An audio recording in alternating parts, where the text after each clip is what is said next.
I'm Dr. Heather Monthe from the About the Tea and STEM podcast, a proud member of the Education Podcast Network, just like the show you're listening to right now. The opinions expressed are those of the individual hosts. Make sure you check out the other great podcasts at edupodcastnetwork.com. And get ready, because the learning begins in 3, 2, 1.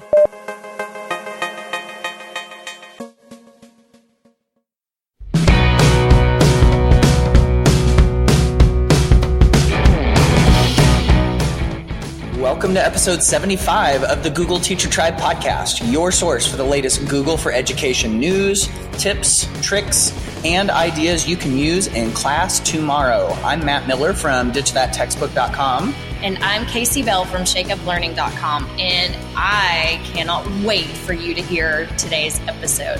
So we are revisiting a group of fabulous students from Royse City High School called the Chrome Squad, and we interviewed this team, and in fact it actually was a different team at that point in time, but back about 3 years ago. Yeah. Episode 8, if you would like to go back to it. But you will not believe what this tech team, this student-led tech team, is doing for their schools.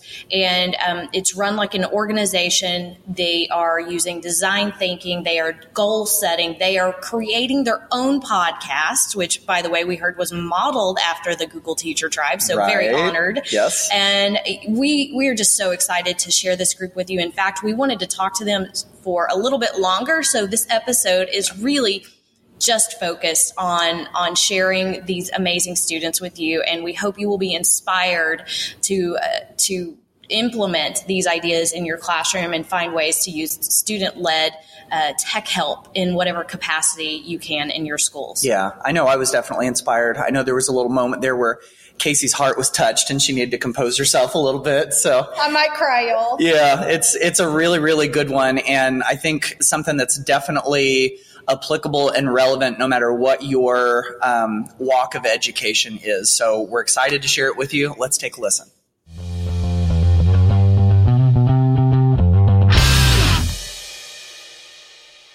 Hey y'all, I am super excited, of course, to share with you an update on an older episode. So if you go back to episode 8 of the Google Teacher Tribe, we interviewed some amazing students who are part of what is called the Chrome Squad at Royse City High School in Royse City, Texas. And guess what? We have them here today. We are all together in the same space, attempting to record from the mini mic again, the mini mic here at TCEA in San Antonio, Texas. So welcome to all the students we have here, as well as their coordinator, Cody Holt. And so I'm going to turn it over to Cody and let him introduce the Chrome Squad and himself. Hey everyone, it's great to be back on the Google Teacher Tribe. Absolutely love this podcast. And so I am the Connect for Learning Program Manager for Royse City ISD, which is east of Dallas. And I got 5 of my Chrome Squad members with me here today. So I'm going to let them actually introduce themselves because they are big kids and they can do that. They can, yeah. That's right. Hi, I'm Lily, and I'm a junior, and I'm the team lead for the video team. Hi, my name is Matthew. I'm a senior, and I'm the team lead for the inventory team. Hi, my name is Karina. I'm a senior, and I am the team lead for the podcast team. I'm Uriel. I'm a senior, and I'm a team member of the video team. Hi, I'm Macy. I'm a senior, and I'm a member of the C4L Ninja badging team. Now, were any of you on the first episode that we did? No, so we got all brand new faces. Very good. So we are here at the TCEA conference in San Antonio, Texas, and these guys have gotten to do some presenting about the Chrome Squad and various things. So, Cody, can you just give us the real quick in a nutshell version of what this Chrome Squad is? Sure. So when we started this program 4 years ago, we had just gone one-to-one with Chromebooks at our high school, and we needed a way to make sure we had support for both the teachers and the students. So the Chrome Squad, they not only provide the training for teachers and students, but they also do all of the support for the Chromebooks as well. And it's really just spread from there. So my vision was just kind of in those kind of three areas, and it's grown to, like you heard, all these different teams and things that they do. And so now they're working with schools all across the country to try to help them do the same thing.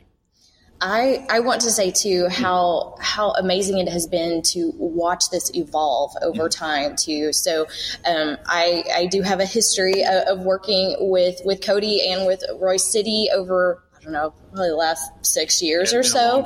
And, just feeling like I have kind of a bird's eye view of some of the things going on. And just hearing you all introduce yourselves told me a lot about how much has changed just because of these teams and the podcast now and the videos. So why don't you share with us some of the new things that are going on, kind of what you're most excited about right now? So one of the big changes, obviously, is the teams. We realized, and it's actually a result of 20% time, which if you're familiar with that, that's, the idea that kids get 20% of their time to work on pet projects.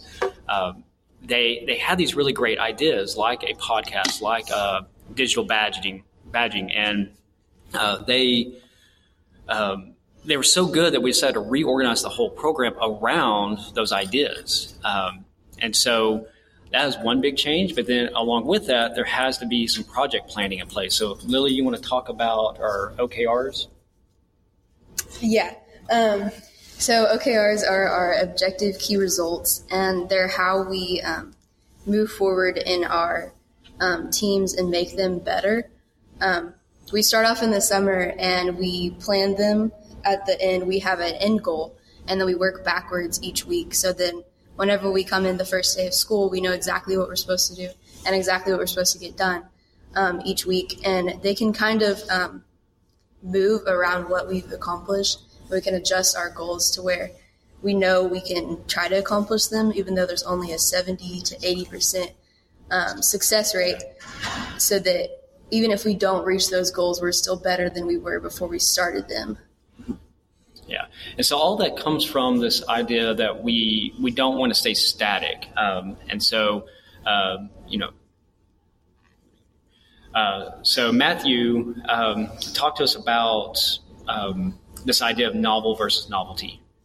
So novel versus novelty, we try to be novel. We want to keep advancing. We don't want to stay stagnant. We want to always be innovating, becoming new things, because being a novelty is being okay with where you are and what you want to do and just being good at that. But being novel is, yes, we're good at this, but how could we still be better? What else could we strive for and exceed in besides what we already know how to do?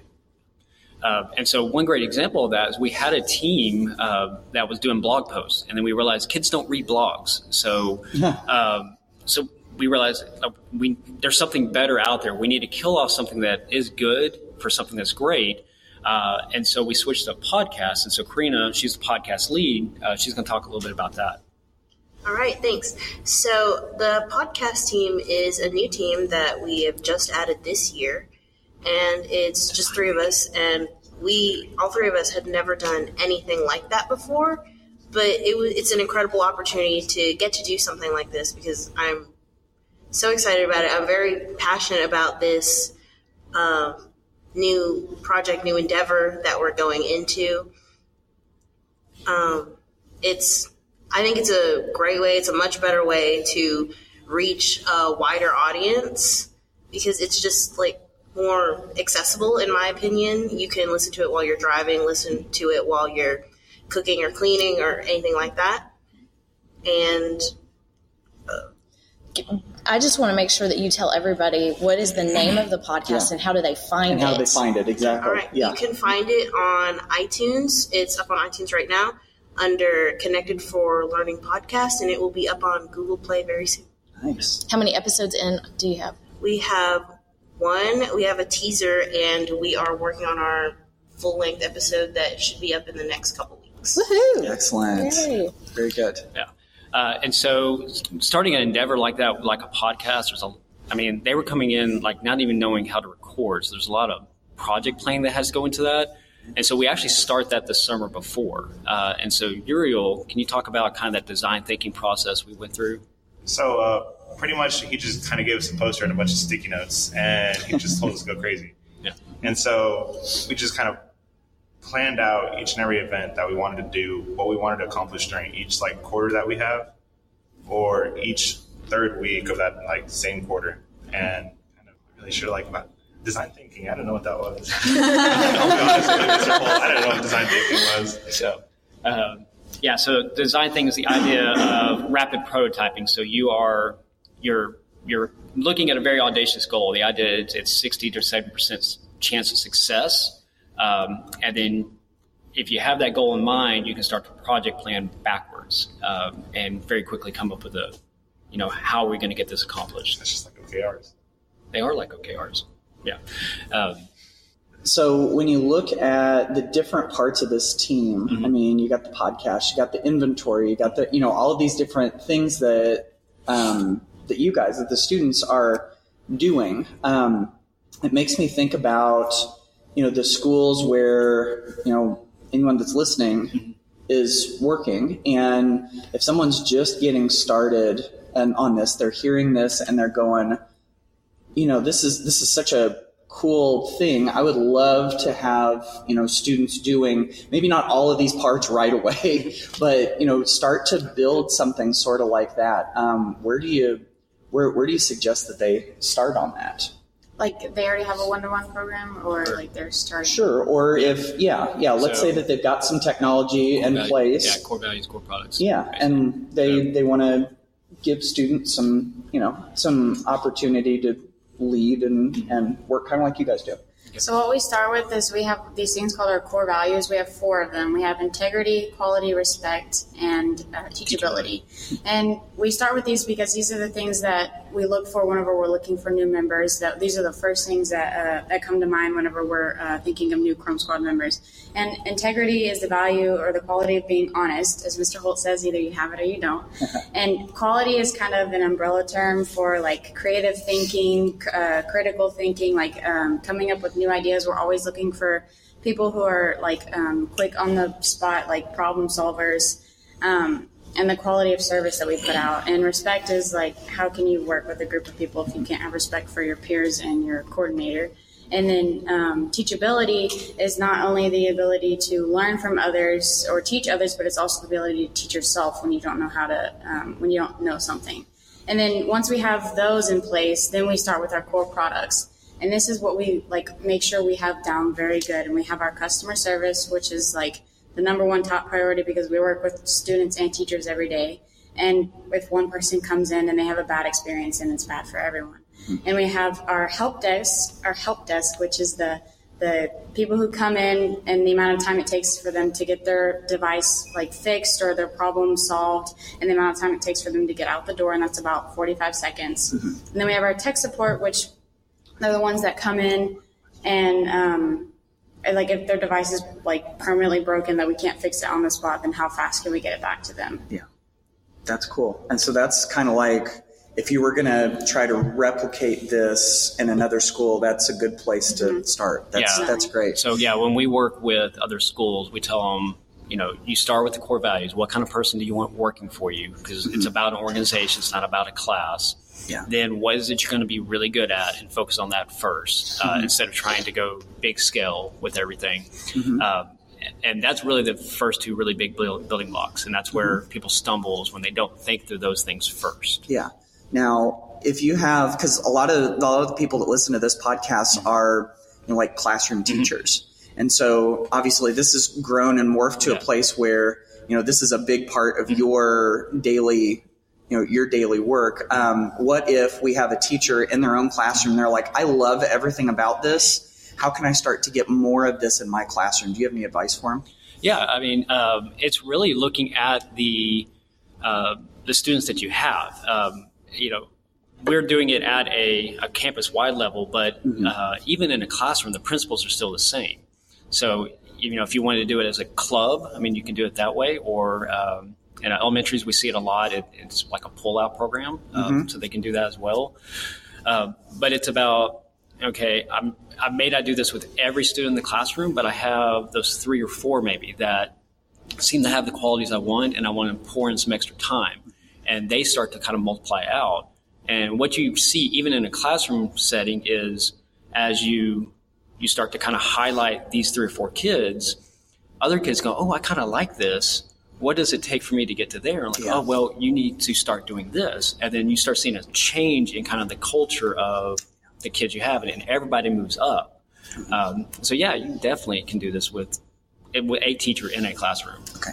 And I think, too, that's something really important to share with the listeners, too, is how much you have influenced other schools across the country, probably across the world, too. I mean, I know that you've told me about getting, contacted by different groups, and I've even run into other schools, and they start telling me, I'm like, have you talked to Cody? They're like, oh, yeah, that's where we got the idea. Like, it's all coming from you guys. And what I love, I mean, as you were all talking, I'm like biting my lip over here because I'm like, amen. Like every teacher listening to this is going to be like, I want my kids saying this. I want my teachers to hear this. So I want to know, who do you consider like your main audience? Like, is it the teachers? Is it the students? Do you feel like you're reaching all of them?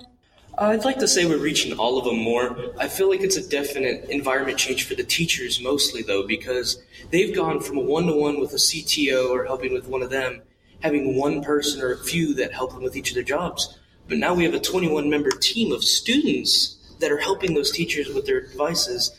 And so over the 4 years that it's existed, teachers have swapped over from going straight to the level 2 support and coming to us for their level 1 questions and support. So definitely a big change for the environment on teachers as well as the students.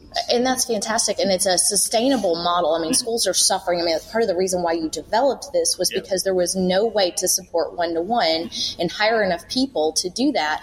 And now you're all getting credit for this. You want to talk about what kind of credit do they get for this course? So they're getting course credit. They all start with a Principles of IT. And then they move into computer maintenance and for level 2 and then computer networking. But in reality, they're actually doing everything all together. So, but it's even more than that.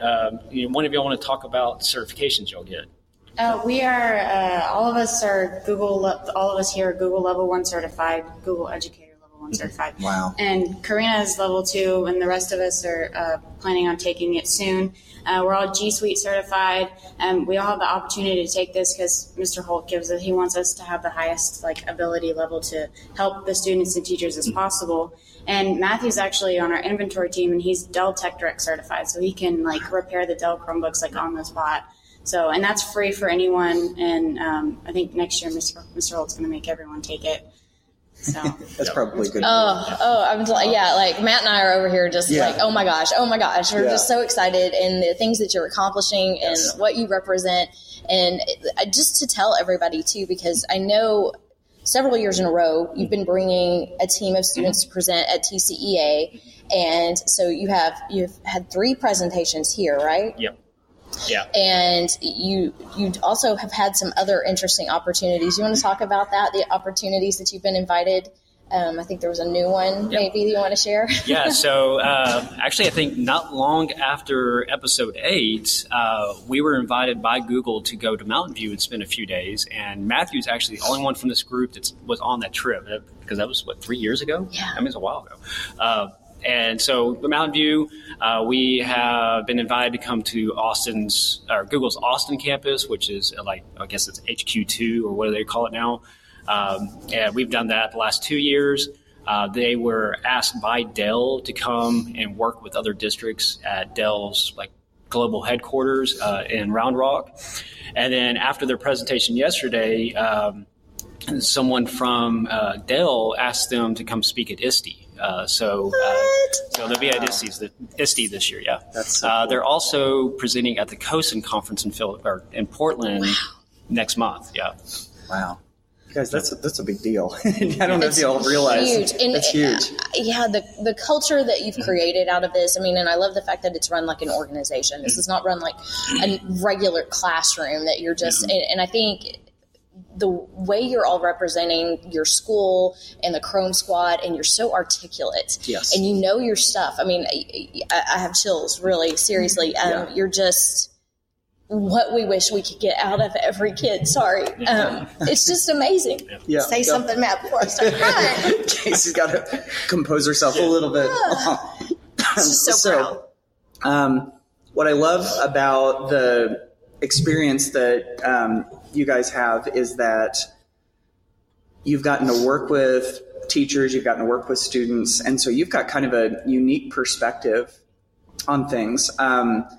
So I'm always fascinated to hear what you would tell teachers. Like, what do you wish that your teachers knew related to, and it can be just related to education in general, but it could also be related to, working with them on the tech side of things as far as using technology in the classroom. Do you have anything that you wish that they knew? You want to just go around, or you got something? Tech wise, most of the time, if you turn it off and turn it back on, it's going to work. Yes. Did you all hear that? If they're listening to this podcast, they probably already know that, but that's so true. You're exactly right. Also, along with that, make sure it's plugged in. Those are like the main things. Yeah. A big thing to understand is just that your students, they like to have an opinion, an open option. When you're teaching your class, it's always good to get an opinion from your students because they're the ones you're trying to interact with. They're the ones you're trying to teach. And so you can cater them a little bit if you just ask them questions about how you're teaching or what they want to actually learn in that class or how they want to learn. Yeah. And so that's the big environment change with the Chromebooks is they can post online classroom stuff, extra material or anything for their students. It's a much wider range of activities they can do with those devices. Yeah. And Matthew, I wanted to follow up.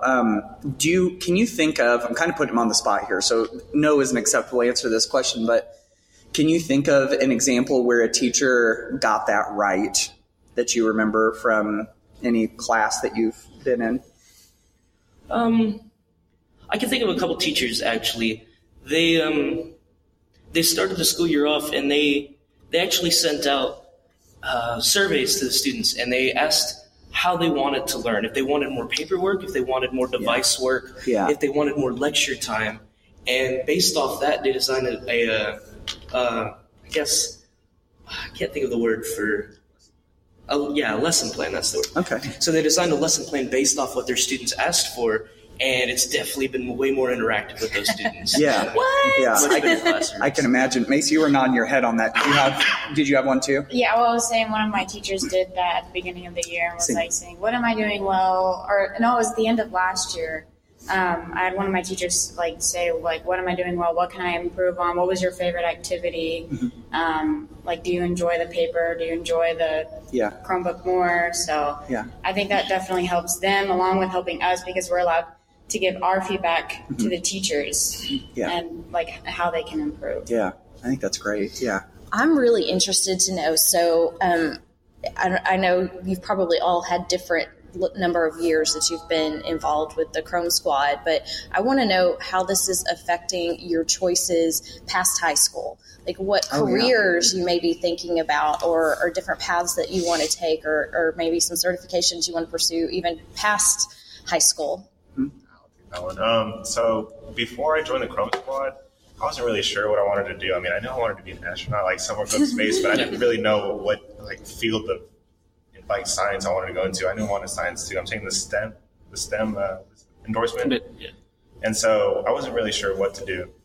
But once I joined Chrome Squad, and also that same year I joined the computer science class, and it kind of opened up my mind to a whole myriad of different things that I could do. So, I opened up my first Chromebook and everything like that. I saw all the circuits there, and I imagined how does all this computational stuff happen in such a small thing? And I just wanted to know how that worked, how that green chip made everything work.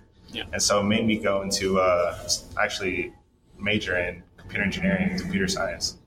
That's amazing. That's the curiosity door you just opened. I want to add something to what Uriel was saying. So after the session yesterday, someone asked that same question. He said he wanted to be an astronaut.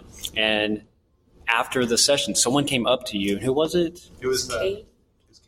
Katie's her name? She was a Dell lady. So it was someone at Dell, but they know astronauts at NASA. And so they got him connected with one. What? Oh, my gosh. Oh, my goodness. What was that like? That's amazing. I was without words. I didn't know what to say. I was just really grateful for the opportunities that were given to me. It was unbelievable. I never thought that was going to happen. Yeah.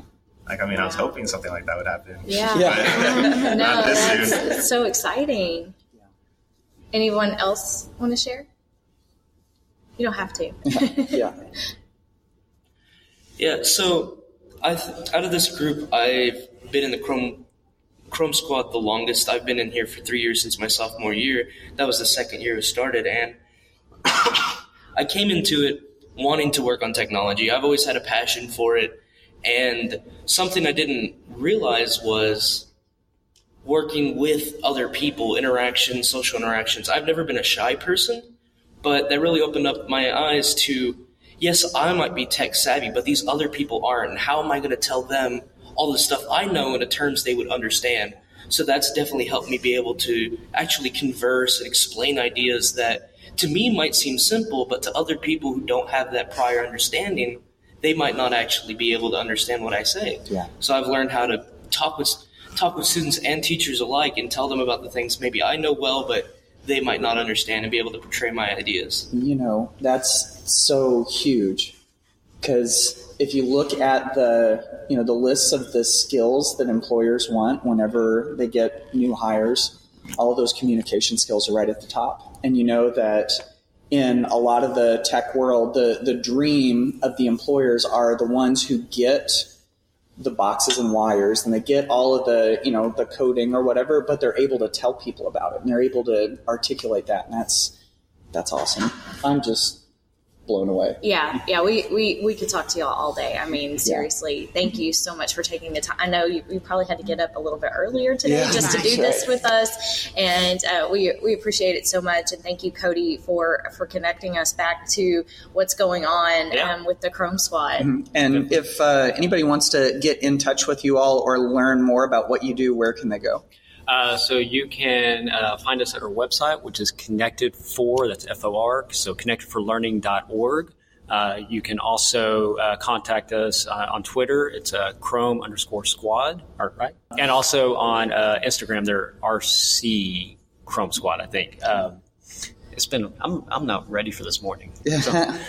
So they are happy to contact or connect with you, and they love it. They work with districts all the time. And so if my Chromebook isn't working, I can just send a tweet to Chrome_squad, and you guys will help me fix it. Yeah. So actually, another project we're working on, we're looking at possibly next year, is actually opening up tech support for other districts. Whoa! Nice. That's huge. Yeah, that's cool. Well, we so appreciate, and I know everybody listening too, we so appreciate all of you sharing your expertise. I mean, all around this group, and just for the inspiration to put this kind of thing into place. So thank you all for your time. Yes, and we'll be sure and put links to all of your resources in the show notes at googleteachertribe.com/75, right? 75th episode, y'all. And you came back after episode 8 too. So Thank you so much. Thanks. Thanks for having us.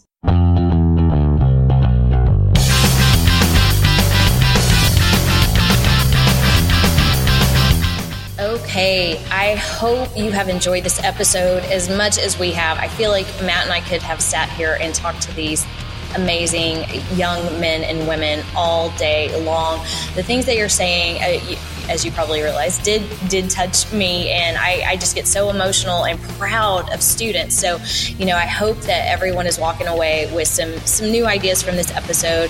And of course, don't forget to share this episode with your friends and other teachers who may be interested in learning more about Google or their own Chrome Squad. Yes, absolutely. And have you subscribed to the show? I hope that you have. If you haven't, of course, you can get the Google Teacher Tribe podcast on any podcast app that you listen to. And if you haven't done a rating and a review in iTunes, that would be a glorious thing. We would so appreciate that. So until next time, we will see you on the next episode of the Google Teacher Tribe podcast. Bye, y'all.